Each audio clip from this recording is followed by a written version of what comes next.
All right, Cowboys fans, I'm calling it. The next big Cowboys star is... The only thing else I got to say is, how about them Cowboys?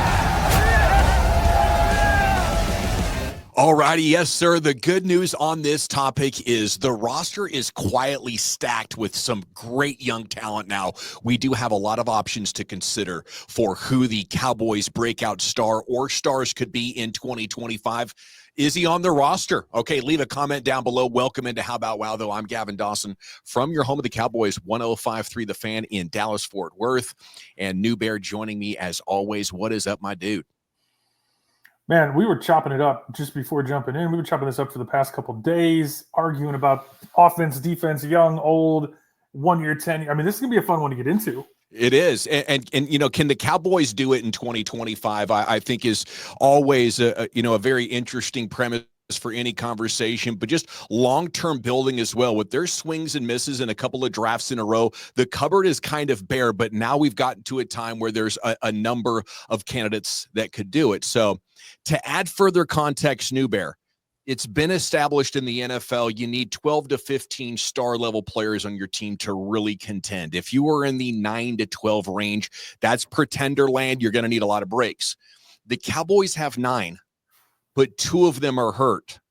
Diggs and Overshown. What can you rely on for this year? So are you at 7? So who's it going to be? Let's take a peek into our Cowboys crystal ball and try to see if we can come up with some answers to that. New Bear, before we get there, I think, we have to talk about who it can't be, who the guys on the outs of this are. But rules.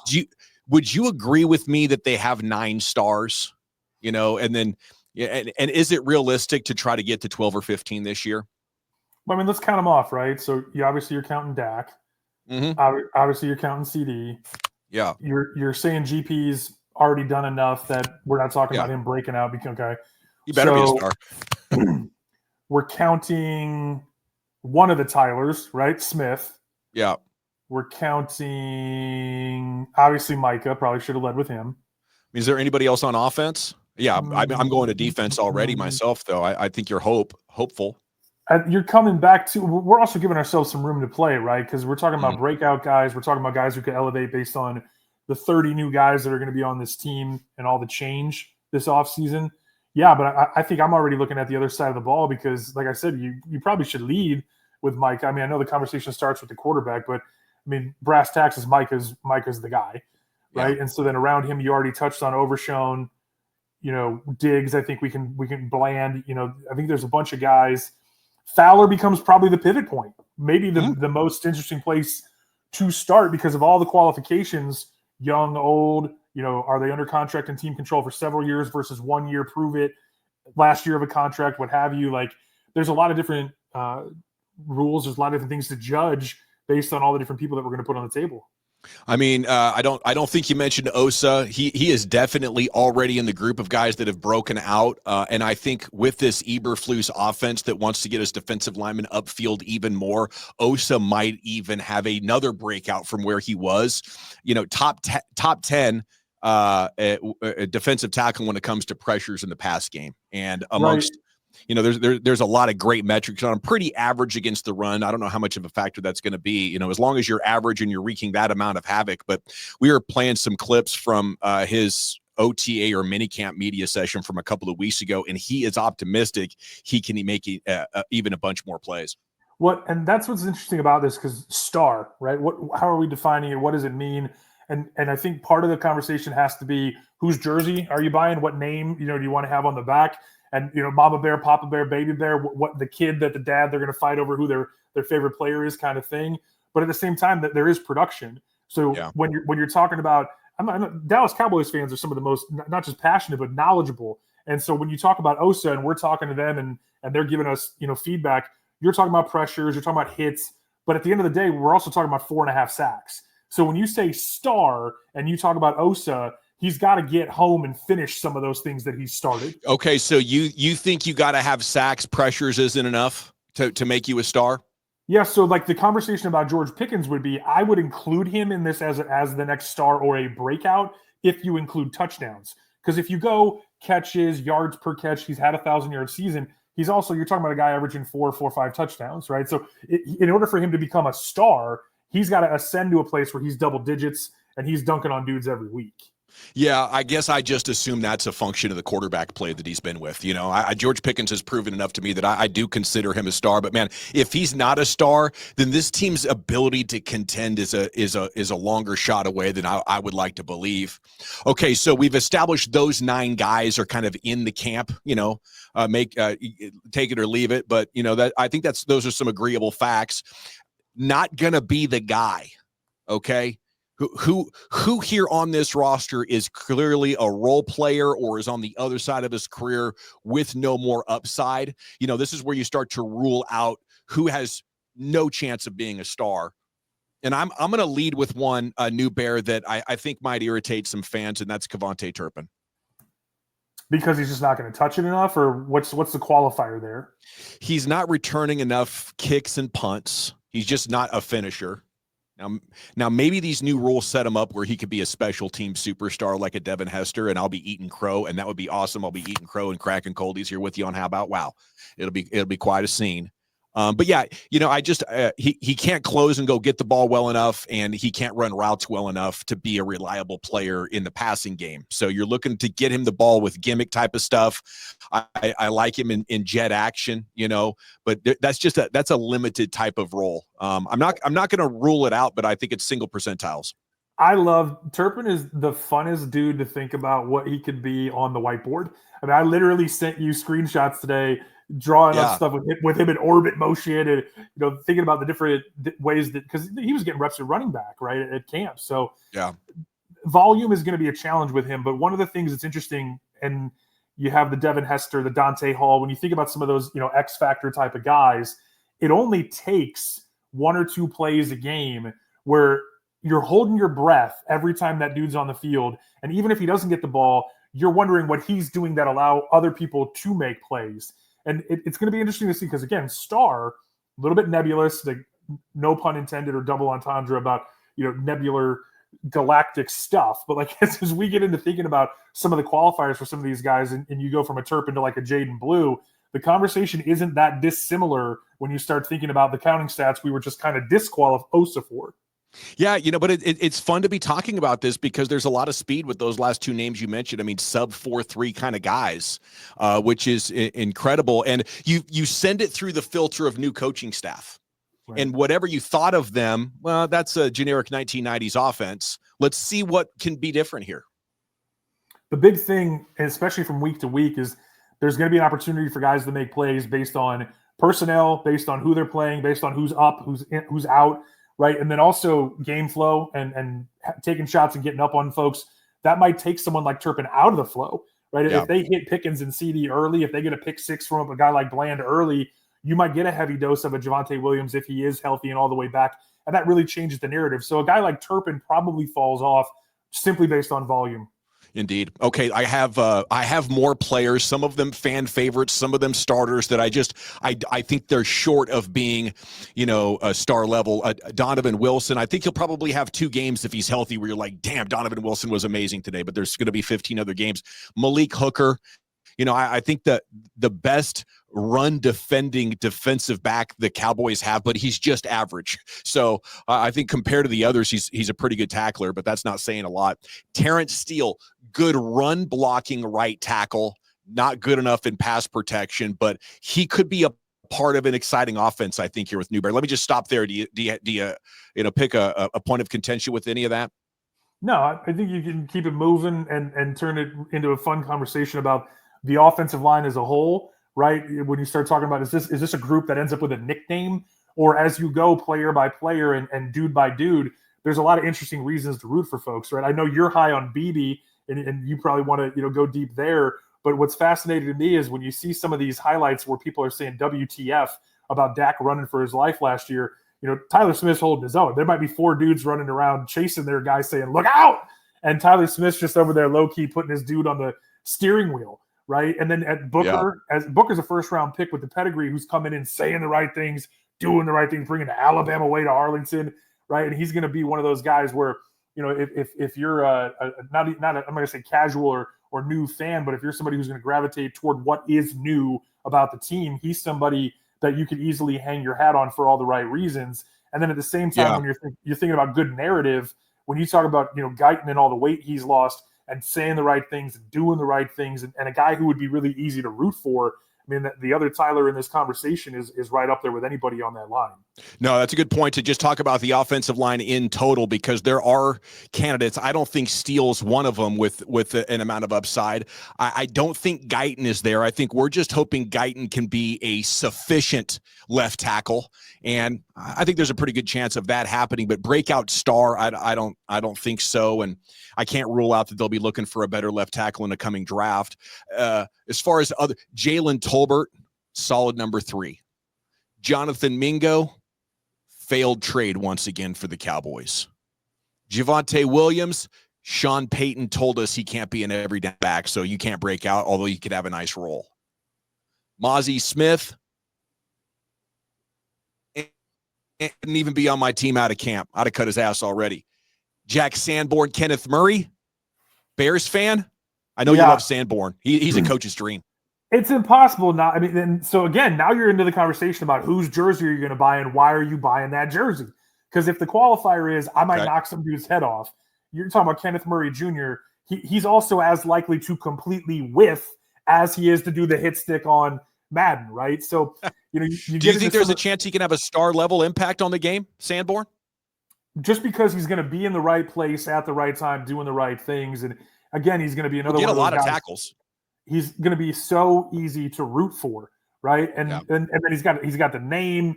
He's got a little bit of swag in terms of he's not afraid to.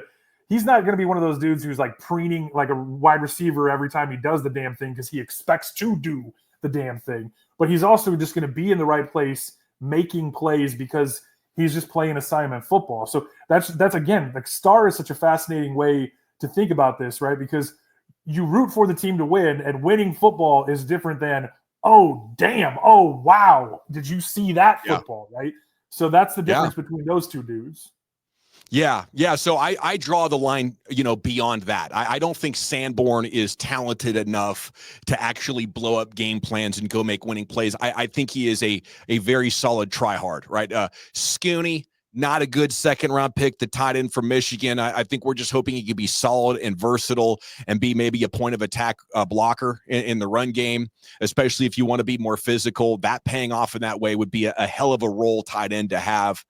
And then Damone Clark, unfortunately, the LSU linebacker that's very easy to root for. But, he is that linebacker that just doesn't know where to go. Dang it. You got him wound up. He's on a mission, but it's just – it's always out the other side or something like that. So, who's left out of those? We've given you guys we don't think is going to be, good enough, and we've given you guys that have already become really good players. Before we reveal our picks on who's going to be the Cowboys' next star player, the breakout performance for 2025, maybe multiples, we would like to tell you How About Wow is brought to you by Elements Massage in Frisco. Very popular place. I know players really enjoy it because of how close it is to the Star. They have 2 locations, the Star in Frisco and Main Street in Frisco next to the soccer stadium. Elements Massage. Call them and tell them How About Wow sent you. Okay, Newberry, I have 10 candidates. And by my math, we need at least 3 of these guys. Am I asking too much to get 3 out of these 10? Injury luck at all. I mean, you're really talking about, like you said, with a couple of guys dinged, needing 5, and then over the course of attrition, right over 18 weeks, we might need all these guys to hit to be where we want to be and having this conversation coming out of the bye and into the back half of that gauntlet they got to run. So what is cool though, that math might make you a little bit leery. It might make you go, damn, we got a mountain to climb. There's some talent, there's some speed, there's some length, and there's some dudes. There are, and they need dudes, man. Not just guys, they need dudes. I'm going to start with Jaydon Blue, who I'm calling Tony Pollard 2.0. The difference here is there is no Zeke, progress stopping him on the depth chart. Jaydon Blue is a good candidate, Cooper Beebe is a great candidate. The guard from Kansas State reunited now with his former offensive line coach there in Manhattan. Nasty streak, NFL body, very physical. He played all the positions in college, but hadn't really focused on center much until last year. And there was some learning curve involved, but by the end of the year, you started to see him getting in position to use that nastiness and physicality. Ezaraku, Boston College edge, is another fine choice. This is what I was talking about in the open of this show. know, there are a number of young, talented, exciting athletes on this team. And Ezaraku might be number one when you talk about the quickness and the bend. And he really could be Micah Parsons' long-term bookend, especially in, pass rush situations. Siobhan Ravel, the corner, he could be number one. He could be your pick. Should have been a first-round pick, but he was hurt. Jake Ferguson kind of broke out in 2023. Last year was disappointing. He was battling some injuries, but I would say he has done the most work out of these guys. He just came up short of his breakout. Sam Williams, incredible. Miles Sanders fell off. This would be a comeback story. Can Miles Sanders break back into stardom? Maris Leofau needs a big jump. Kind of a try-hard guy, missed some tackles, but I think if enough guys around him are commanding the attention of the offense, I think Leofau could have a big year for you. I'm going to put Dante Fowler Jr. in here as well. He's back, and we just need him to have a star breakout one season, New Bear. And then at the end, I'm going to put Tyler Booker in here at 10 as well. I think that one might be the closest lock that you have out of these. I just don't know if you're going to get it year one, if you're going to have to be more patient. But why couldn't you have 3 or 4 of these guys, have big seasons here for the Cowboys, New Bear?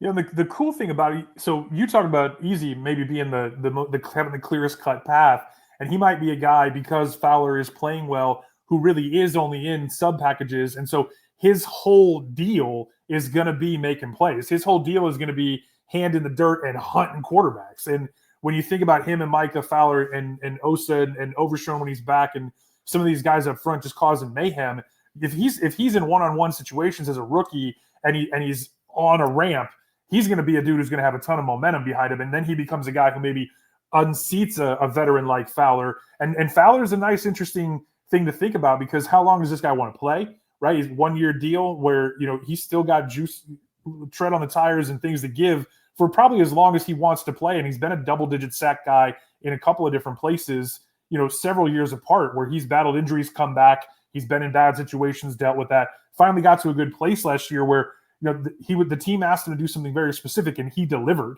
So you got a guy in front of Easy who can kind of show him the way, which is nice because you're not counting on that dude to come in and play 92% of the snaps and be Superman from day one. That's a nice thing that Easy has coming in, that he's almost set up to be successful and to have that star call because of what he's going to be asked to do. If he hits, it's going to be so nasty what the pass defense is going to be able to do to opposition. If I had to pick which one of these guys, if you could say, hey, one of these guys is going to be an all-pro, who would it be, New Bear? I think Ezaraku would be a hell of a choice. This is just personal preference, not necessarily who you believe it would be. I think ultimately I'd go with Jaydon Blue, because if he would have an all-pro season, this offense would be supercharged. Well, are you talking about all-pro like all-purpose or all-pro RB1, RB2? RB1. Yeah, I mean, that means a couple of things. That means Javonte is done, and that means Miles Sanders pulled his hammy while we were having this conversation. Right. I mean, and the thing that's really interesting about Blue, and we talked about this earlier in the offseason, where I was going into like the Warwick Dunn, Alvin Kamara type of situation. And what that mandates is that you have a Mike Allstott or a Mark Ingram to take the load off of it, right? There's still a path to volume at 12, 15 touches per game. And the cool thing that Blue has shown in his career, even at Texas, is like, even if he's not an impactful Here we player, go. It never fails. You want to talk about Newski family jumping in again. How you doing? You want to talk about impact rookies? No doubt. You make some great points about Jaydon Blue, and maybe the chance of that kind of impact is still there without being RB1.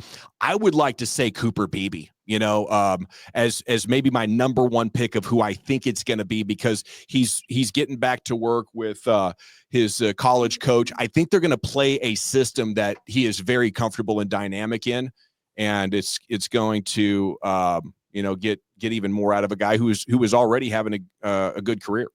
To put a bow on Blue is the thing that's really exciting about him, is that he doesn't have to have that 20, 25, 400 touch season to impact winning, but also to be a person who's on the radar week in and week out, where, if Williams is able to give you enough to matter and have a play action passing game with it, or Miles Sanders has a return to form. And let's not forget, when he was running behind a good offensive line, when he was running with a good team. He basically led the NFL in yards per carry, and when you look back over the 2 waste years in Carolina, there's still a lot left because of what he didn't have to give. And Blue can have a game where he doesn't even carry the ball, or he only carries it a couple of times, a draw here, or just testing the defense to kind of see what you get a look, early in a game, and maybe that's not something Shoddy wants to run with because they don't like it. He can run the rail and take it for 75 out of the backfield. He could take a check down, make a dude miss, or run option routes and be a part of the passing game in really unique and interesting ways. So his path to pay dirt, right, to pay off on this star run is as intriguing as anyone's from week to week. It is, man. There are so many good candidates. I mean, we've mentioned now Beebe, we've mentioned Blue, we've mentioned Ezraku, Siobhan Revell, Jake Ferguson is, definitely somebody we can talk about. But Sam Williams, man, the edge that was hurt last year, torn ACL at training camp. He was in a drill a couple of weeks ago at Cowboys minicamp.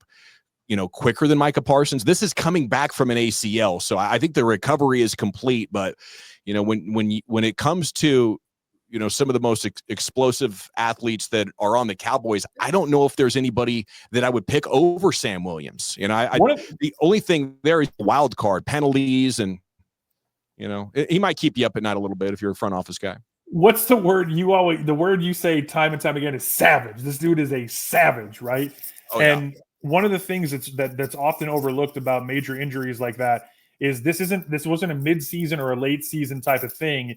So he's had the requisite time to get right. And one of the things that's often overlooked is when guys get hurt, oftentimes if it's not an impact play, right, where there's a chop block or a turf monster or a sniper that gets you and something just goes bang, that athlete has maybe never had to deal with that. And that the rehab process actually gets their body and the rest of it to come back around and make up for the deficiencies and the way that they treat the body, the way they anatomically break these guys down. And I mean, you remember back in Portland with the Greg Oden stuff where one of his legs was 1.5 inches longer than the other one, right? I know we're talking basketball and it's a little bit apples to oranges. And I'm not saying that Sam has a problem like that, but what he may have had and what they may have found out over the course of the past year is that the left side's stronger than the right side. Shout out, remember the Titans. But all kidding aside, having the time to figure that out, the time to get right, and then now be back in a place where you can't lose on the fact that he beat Micah, right? Because he's competing now every day to go prove to people, not that he's just back, but that he can kind of be the prince that was promised. Man, that's huge, because I think the thing with Sam Williams, he was one of those guys that was not built in a lab. He was not the super workout guy that had the symmetrical strength. A lot of it was natural body strength. And because of that, he had gained it from, just functional sports movements and whatever he had done in his life. And so that makes sense, body out of balance. And now having to go through that physical therapy grind for the first time in his life probably gave him an incredible education and will give him an even stronger foundation from which to explode. So now you're talking about foundations, dude, I can't stop thinking now about this group of offensive linemen coming together, and maybe it becomes a tome for us in the offseason to figure out what they do deserve to be called if they're out there knocking people's blocks off. To your point about Beebe and him having that nastiness, I think what's going to be really interesting to see is the same way that we have GP and CD doing push-ups in the Buddy Cop movie, the same way they're going to be high-fiving and have doing the gritty or whatever it is that they roll out. What's going to be really cool is when you see Booker and Beebe get elbow to elbow, hip to hip, and put some dude on his back like a pancake, and they start driving dudes around and celebrating. Well, and who's on the other side? It's not just two, it's three of them. Right. You got three freaking beast road graders, coming into, and that might be the most important breakout storyline that we have for this video, New Bear. And thank you for, I think, circling back around that to a third time because it deserves that much attention here. Well, I'm stubborn and I'm an old lineman, but all this at the same time, when you think about how about wow, and the reason we called it that and we got into the lab in the first place to do the damn thing is we said, how do they get back to that type of place? And when you talk about building that team from the inside out, everybody knows the names. A bunch of them are in the Hall of Fame. Every single week, you knew exactly what you were going to get, and you knew that it was going to be a pain in the other team's ass. You've got to be great in the trenches, man. It blew me away. It blew me away when Travis Frederick retired and Tyron Smith started to get old and Zach Martin was getting kind of shaky that they didn't start investing sooner. I don't think any team should ever think we can get by with an okay offensive line. That's just flawed thinking. And right now I'm just hoping that Tyler Guyton's good enough at left tackle because I'm worried, New Bear, that they wouldn't double and triple down on that to make sure it's right.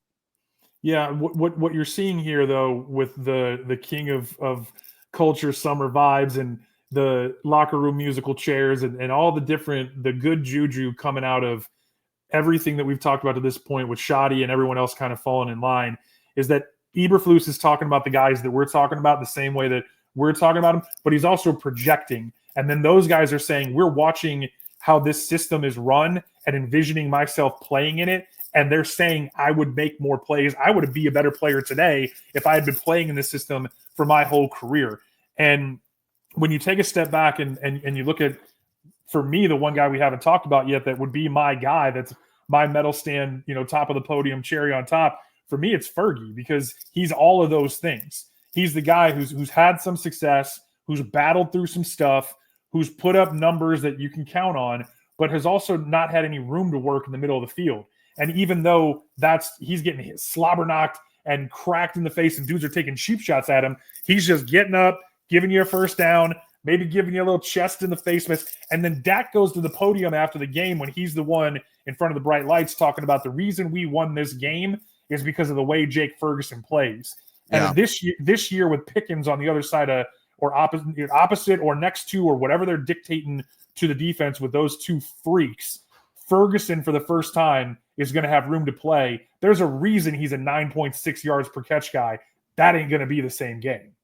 I think you make a great point there. And 2023, Ferguson was breaking out and he had some big games, just couldn't follow it up. Last year, he was injured, but the defense didn't have to respect the deep ball or the run game for the Cowboys last year. So, makes sense that Jake Ferguson wouldn't have a lot of room to operate. Plus, dealing with a knee and a concussion. I hope he can be the same crash test dummy kind of player that he's been, because his toughness was a difference maker. Just the willingness to take the hit and stand in there and catch that ball. It won games at least twice for the Cowboys. So I hope you're right. I think Dante Fowler Jr. could have a big year as well. Pass rush situations. Was it 11 sacks, 9 sacks or something last year for Washington? 10 and a half. Yeah. Yeah.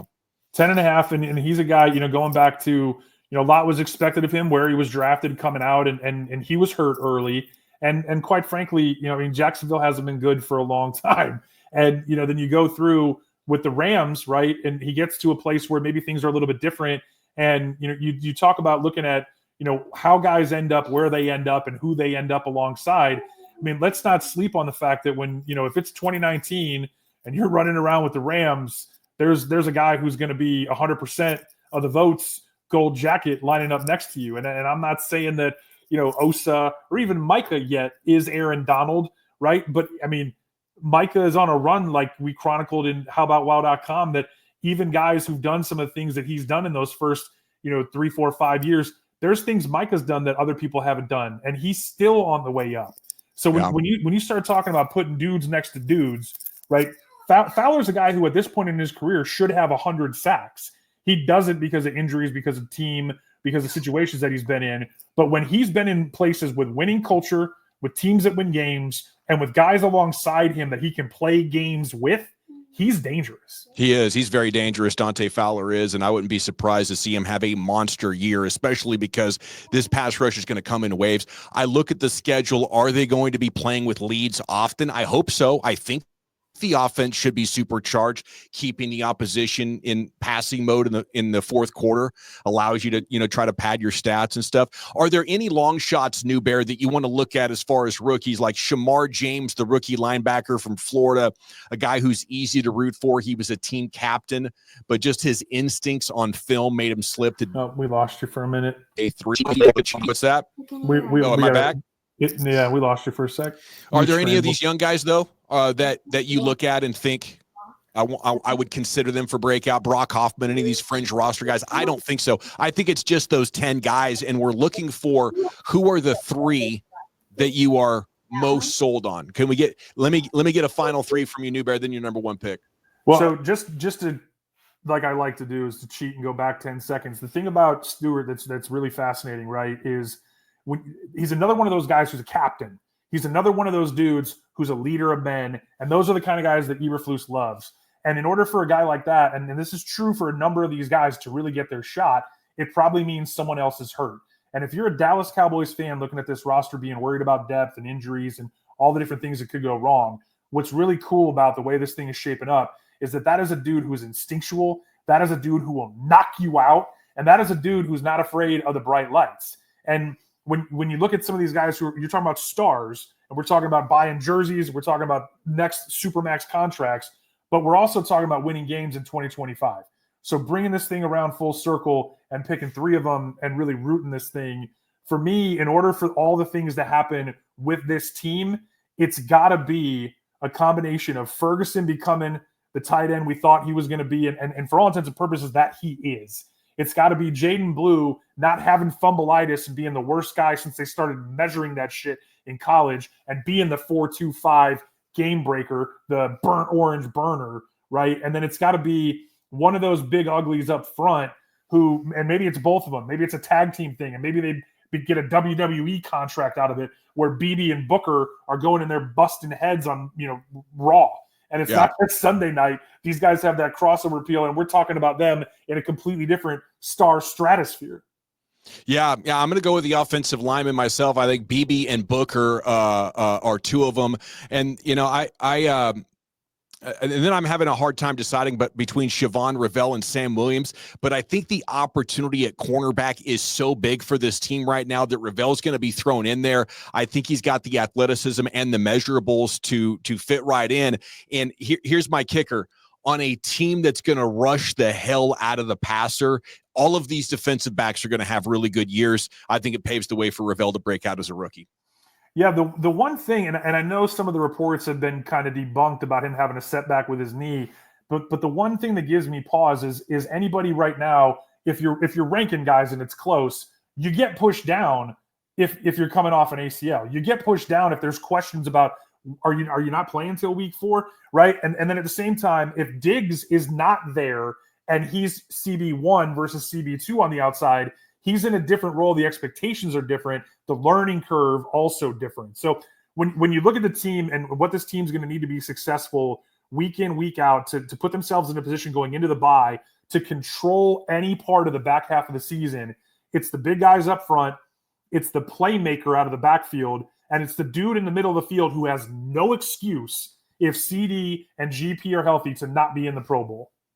Great stuff, New Bear. I do have a little bonus content for you. Are you ready for this? Let's do it. What if there aren't any future breakout stars on this roster? We're actually going to go the opposite way this year and maybe end up with less going into next year as we have right now. What do you think the chances are of the answer to this question being somebody else who's not on the roster right now, maybe even one Arch Manning?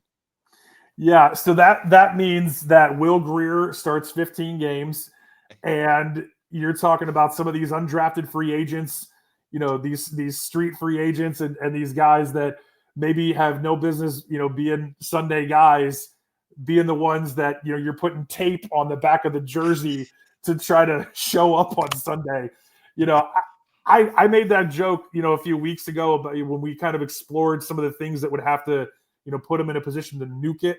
And I'm just so excited about what we're going to do in the coming weeks, talking about this is what a great season looks like from Dak. This is how Joe Milton plays a role in that. This is what happens if Dak goes down. This is how Joe Milton steps up. And then you know what? I think Will Grier is the version of Schottenheimer that if Schottenheimer was good enough to be a Sunday guy, Will Grier is Schottenheimer. I think they're the same kind of guy, and he sees himself in him, but he just has a better arm, and he can run a whole lot faster. So you get into some of these conversations and you go, what if? What's the worst case scenario? What if the ceiling falls out? The best part about this is you're talking about 9-10 guys being locked, and you're talking about 2-3 guys who need to step up to get to those 12 to 15. There's a chance that there's 5, 7, 8 of those dudes. There's a chance that we're banging our head on the goalpost and celebrating late in the season because these guys have become breakout stars. I mean, I would just take Booker as Araku Ravel, the first 3 picks. On some big boards, they were all inside the top 40, in their overall prospect rankings. Well, that was a lot of fun, brother. Looking forward to more. Want to remind everybody to stay tuned to howboutwow.com to keep up with everything. And if you made it this far and you could like the video, that would be outstanding. Thanks again to Elements Massage in Frisco and the 2 locations. Give them a ring. Ask for the How About Wow special. We're preparing a series on the plays that have stopped every playoff run since 95. We'll take a stroll down memory lane and sort of pontificate on how we got here as we hit 3 decades this year, New Bear. Unbelievable. It's wild to think when we start talking about winding back the clock, where were you 92, 93, 95, and some of those just tremendous moments in franchise history. And I'm really looking forward to getting into some of the arguments about Dak and talking about some of these rankings that are coming out heading into the season and where he's at, and then what this team starts to look like as we get into Oxnard and we get to see Eberflus issued the challenge. Y'all got 40 days to get your asses in shape. Let's go.